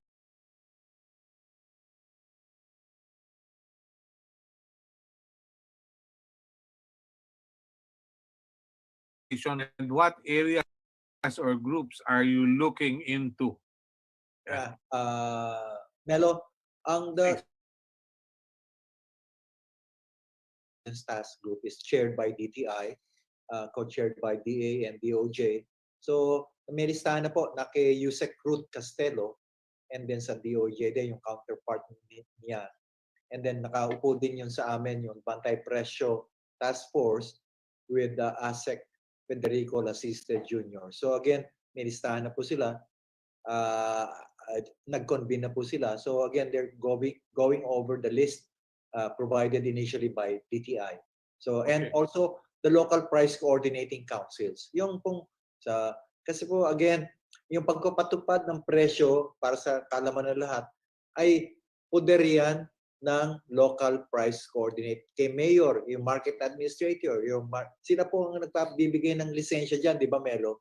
Hindi naman ang DTI sila gusto nila ipasara yung isang store sa palengke, kaya nila yan Ang local government ang pwedeng magpagawa nun Therefore, kung nag-o-overprice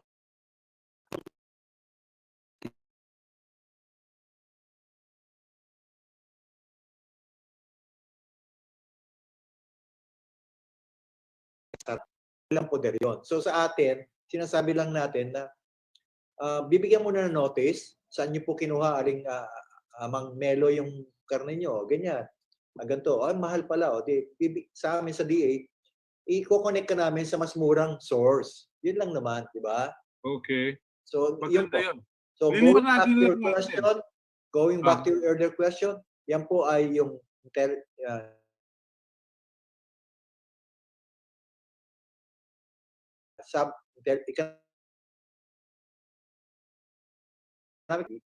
Okay.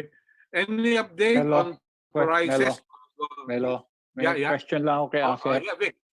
Bakit hindi sinali yung Philippine Competition Commission? Kasama po pala, sorry. Kasama po pala dyan. Nandun sa PCC, NICA, mga siyam po yung 8 Sorry po, kasama po yun. Okay. Thank you. Thank you, Asek. Thank you. Siguro doon sa mga kapatid natin sa hanap buhay, liliwanagin ko lang, you have to be very precise when you write this story na merong Economic Intelligence Task Group. Huwag niyong aalisin yung letter T doon sa task. Dahil pag naalis niyo yung letter T sa task, iba ang dating niyan. Kaya nga sabi nila minsan nandun sa ask group.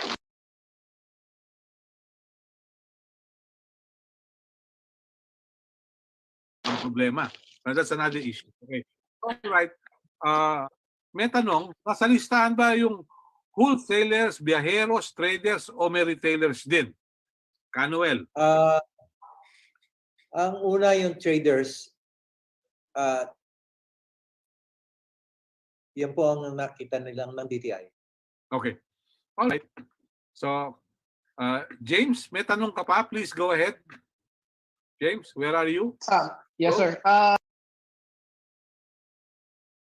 Tanong ko lang is, sabi kasi ni Representative Kimbo na si Secretary ni Representative Kimbo on what legal avenue talaga ang pinupursue ng government when it comes to going after doon sa mga cartel and yung mga profiteers.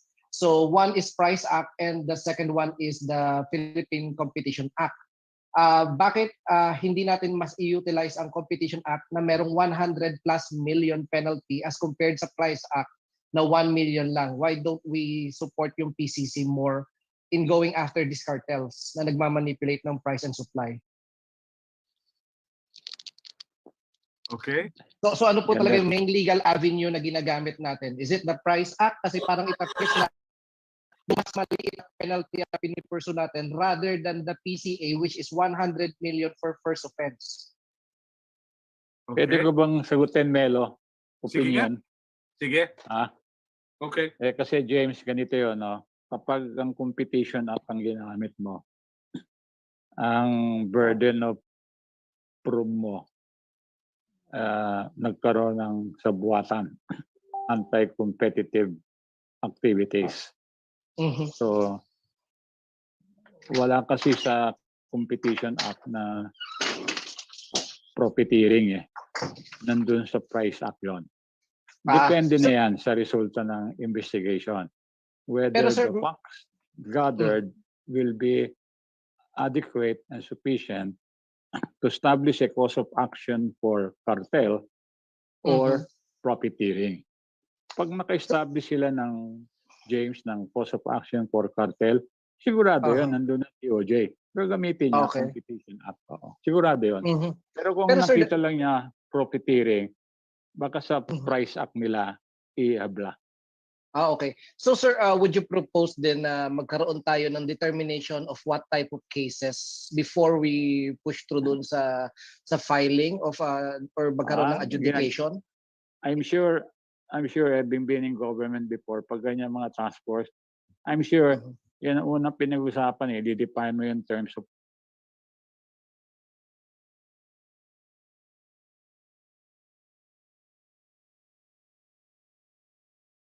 preference ng anong gagawin mo. I'm sure they're already on that. Classify na nila. And nilista na yan. Price Act, Competition Law. Andun na yan, I'm sure they're doing. Baka pati revised criminal code. Meron din doon eh. I'm sure they're doing that. Pero sinagot ko lang yung as a reaction dun sa question ka mo ni Congressman Stella. Kasi yun ang lalabasan. Ang pork holiday.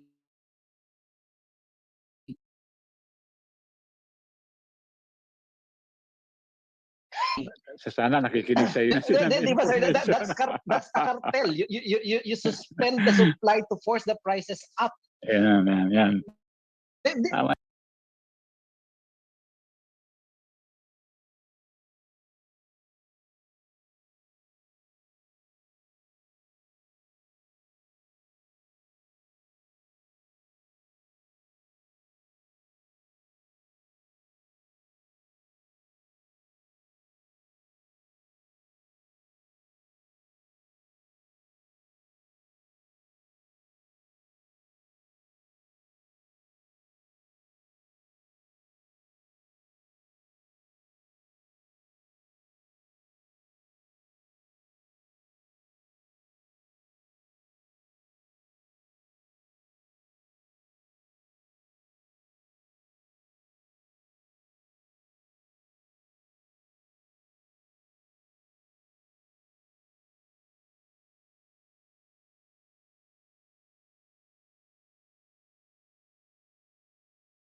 ma-front load din yung isda natin.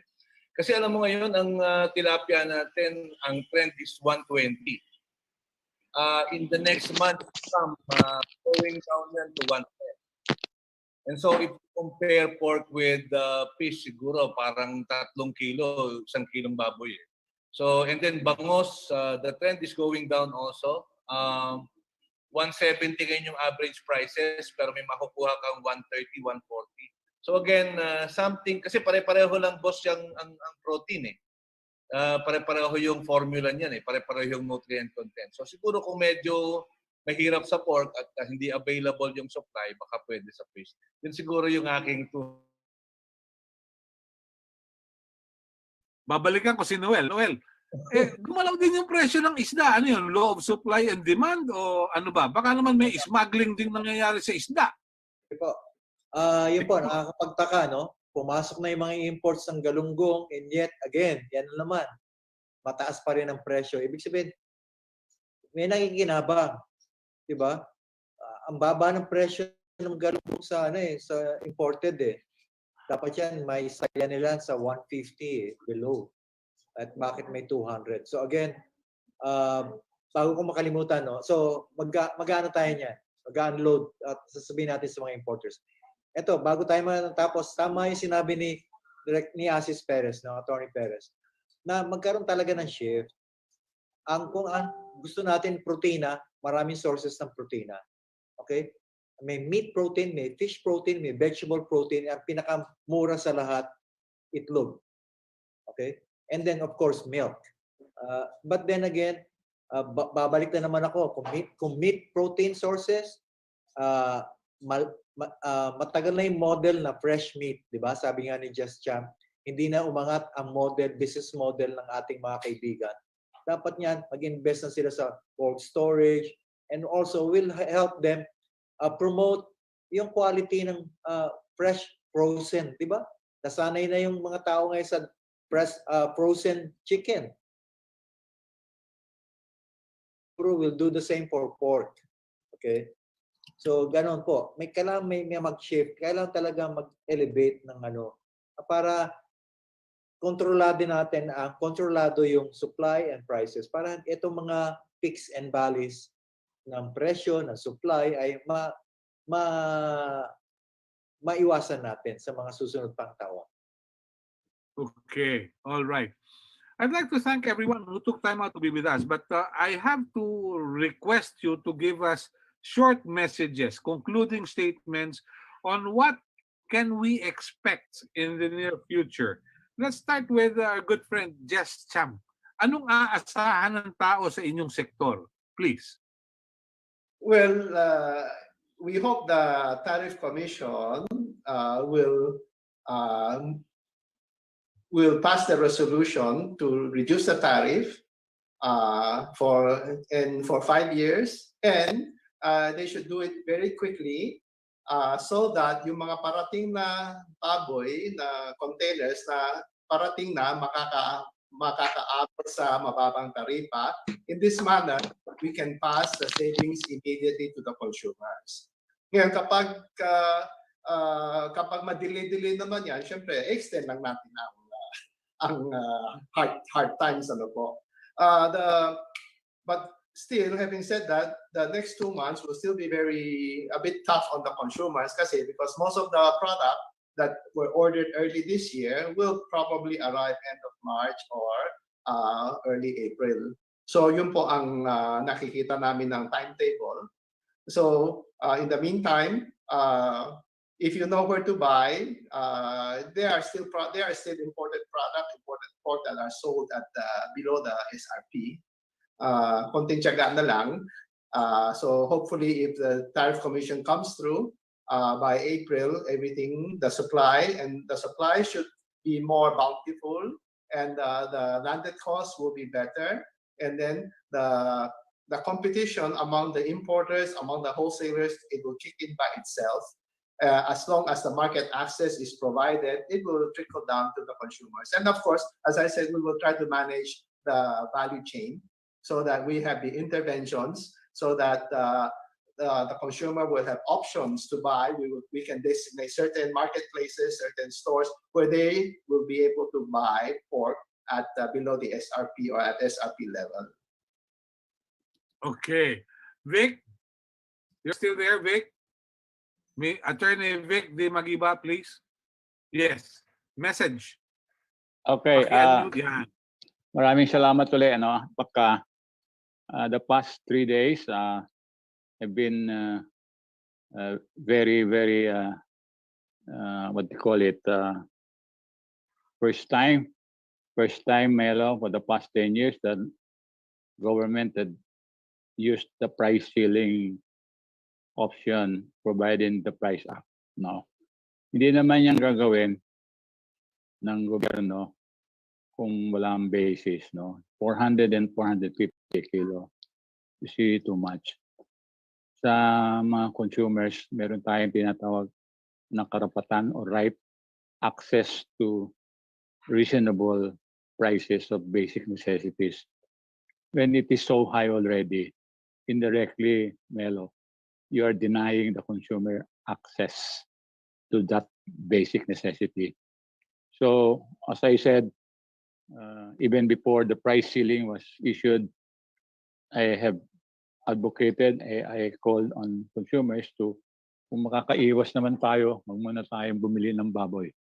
And when the price ceiling was issued, we said that if prices go down to that level,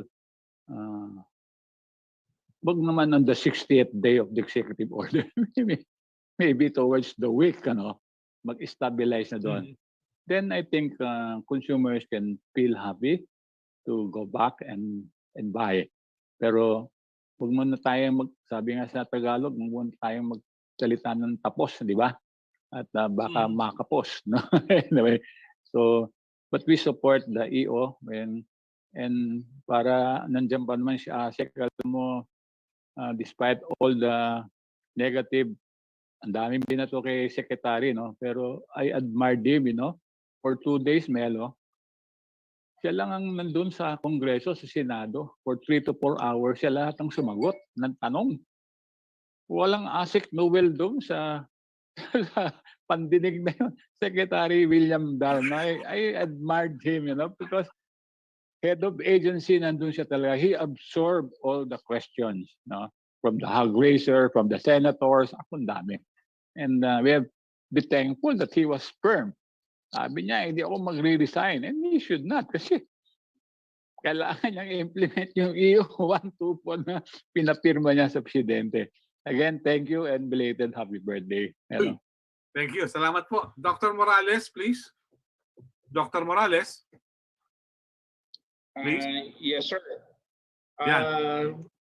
Sa part po ng Department of Agriculture ng Bureau of Animal Industry, ginagawa po namin ang lahat ng magagawa at we're bringing all the possible help, para po ma-address natin yung threat ng at saka po yung problema na dala nitong African swine fever.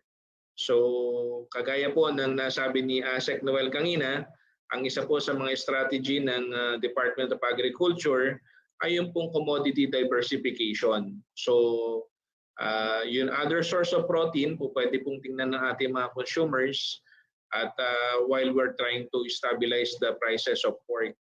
At nagpapasalamat po ako kay Attorney Di Magiba sa pagbanggit niya na ito naman pong ginagawa ng government, particularly in Department of Agriculture, doon sa price ceiling ay may dahilan. At yun nga po, the Department of Agriculture is trying to balance, we're trying to balance yun pong yung pangangailangan ng ating consumers, yung pong accessibility, affordability ng pork, and at the same time, andun pa rin po yung pagtulong doon sa ating mga magsasaka, sa hog raisers, para po makabangon. So binabalanse po ng gobyerno yan at bagaman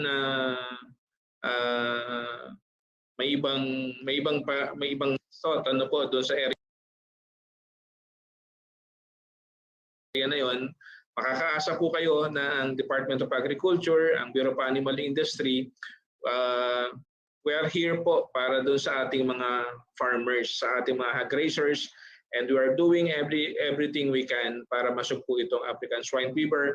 And with that, nakikiusap po kami sa lahat ng hog raisers, makipagtulungan po tayo sa gobyerno. Kasi po pag hindi tayo nakipagtulungan, pakita nyo po nung araw, simple lang yung request, wag lang magpakain ng swill, wag lang magbenta ng may sakit na hayop. And medyo maliit po yung pagtingin natin, ang habol natin ay makabawi ng konti yung ating puhunan. And look where it brought us. Hindi po tayo naninisi, pero ang sinasabi po natin, ganun po kalaki, ganun po katotoo ang threat ng ASF. Kaya po, pagtulong-tulungan po natin dahil po pag hindi tayo magtulong-tulong, hindi po natin ito kakayanin talaga. Magandang umaga po.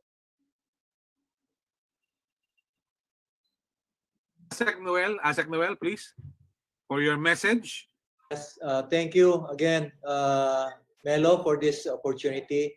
Thank you, Mr. Jess Cham, Director Morales, Yusek Vic Dimagiba, at sa ating pang si Director Asis. Yeah. Sa ating mga kasama sa media.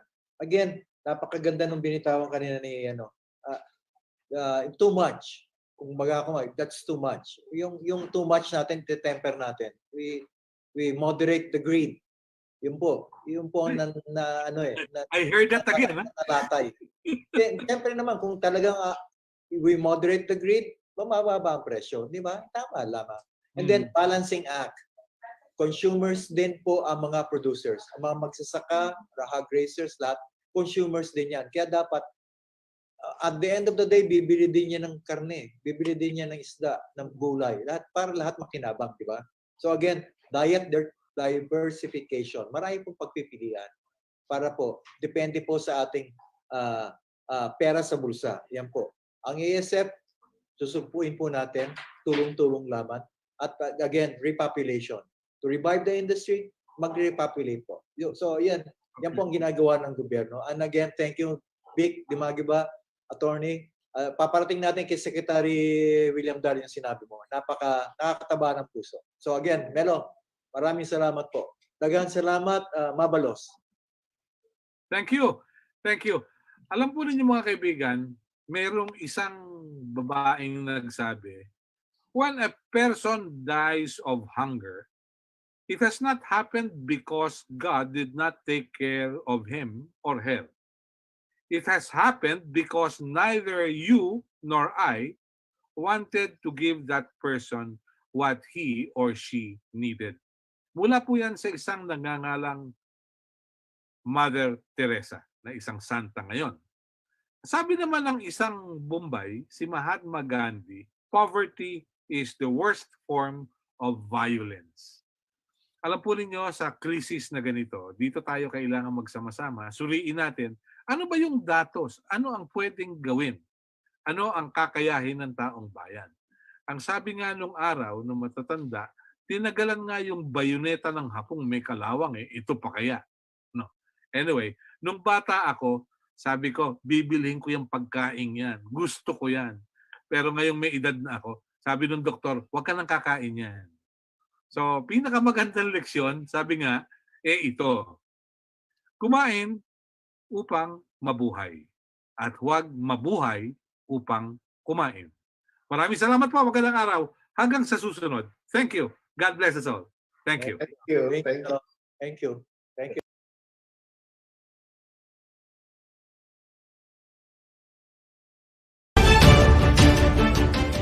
Ito ang Oragon Internet Television.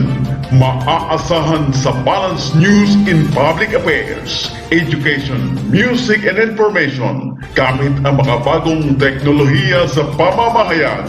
Maaasahan sa katotohanan, kaagapay ng mamamayan sa pagkikipag-ugnayan sa pamahalaan. Oragon Internet Television Broadcasting. Ladies and gentlemen, we now conclude another day of broadcasting activities. You have been watching to this virtual broadcast station Uragon Internet Television Broadcasting, a commercial non-stop virtual broadcast station through Facebook and YouTube. Registered with business name number 1909782 by the Department of Trade and Industry, and authorizing to operate until July 2, 2025. Uragon Internet Television Broadcasting is now signing off.